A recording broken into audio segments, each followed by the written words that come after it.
I am the Tofu Golem. Please enjoy the video. You start by collecting the core assets and making them usable immediately.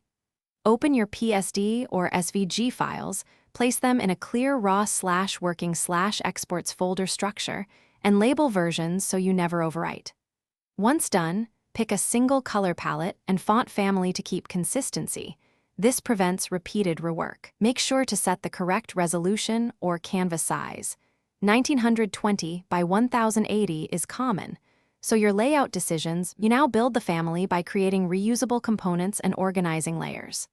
Convert vector shapes into named layers and group them, header, body, CTA, so you can tweak one instance and propagate changes. Use shared symbols or components to enforce consistent spacing, color, and typography. This speeds future edits. Once components are in place, create 1x and 2x export slices, drop them into a quick mockup, and test alignment so you catch scaling or clipping issues early. You finish by exporting and integrating assets into the final project with care. Use presets, PNG24 for web raster, minified SVG for vectors, and PDF for print. Set sRGB color profile to avoid shifts.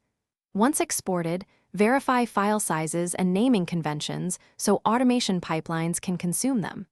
If you see artifacts or misalignment, reopen the source. Flatten problematic smart objects or rasterize troublesome effects, then re-export. This resolves.